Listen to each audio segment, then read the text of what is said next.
Hello mga ka-breadwinner! Huy!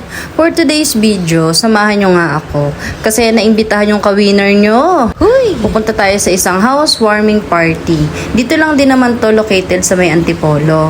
At pagdating nga namin, hindi pa naman nagsisimula, wala pa si Father. Pero maya-maya dumating na rin kaya inumpisahan na rin agad yung mass. At syempre, itong couple na owner ng bahay ang magre-reading. Nakakatuwa nga tong dalawang bata na to eh. Magpiansay pa lang po sila, hindi pa po sila totally mag-asawa. Separated pa rin po yung mga tinutuluyan nila sa kanya-kanyang mga magulang.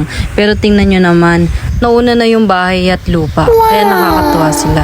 Kami nga napapasabi na lang na, sana all. Yan din kasi yung pangarap namin eh. Kaso hindi nangyari. Kaya nakikisana all na lang kami.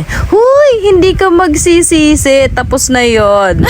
Kaya sa mga kabataan dyan, tularan nyo sila. Bahay at lupa muna bago ang pag-aasawa. Kasi nandyan lang yan eh. Pag nakasal na kayo, o diba, ready na agad yung matutuluyan nyo. Huy! At sa part nga na to, nagkakagulo na kami kasi kanya-kanya ng dampot. May mga pinaago na mga coins at saka mga candies. Syempre, swerte to. Kaya kailangan nating kumuha para sa susunod.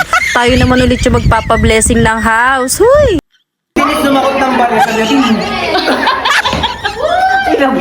O diba, ang gugulo namin. Sinisimot nga namin yung mga paagaw dito. And after nga ng kaguluhan at agawan, nagpicture-picture na rin kami dito. Ito yung couple. Ito naman yung kasama nila si Father. At kami. At syempre yung mga immediate family ng couple. Ito yung bahay nila. O diba, Shala?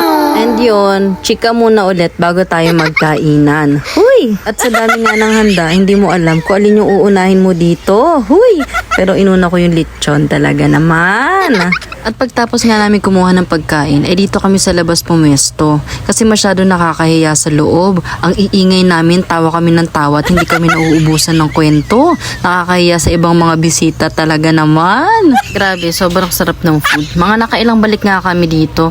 Busog na busog kami. Sabi ni Kim, siguro mga naka 46 times siya nagsabi na, ang sarap. Dumating nga dito si Tita Bibi. Sabi niya, ilan nga ba kayo? Hindi ko na kayo kayang bilangin. Kasi ba naman si Jilin, si Kim, ako, si Bingbing. So lahat kami times 2. Huy! Ayun, busog na naman ang mga ka-winner nyo. Huy, sarap na naman ang mga tiyan namin. Sa part nga na to may mga dumating pang bisita. Ito sila Ate Jane tsaka sila Jing. And after nga niya ay umalis na rin ako kasi may lakad pa ako sa Caloocan. Hinahabol natin ang oras kasi baka by next week ay busy-busy yan ang ka-winner nyo. Huy! So, ayun lang. Thank you po for inviting us. May God blesses you all.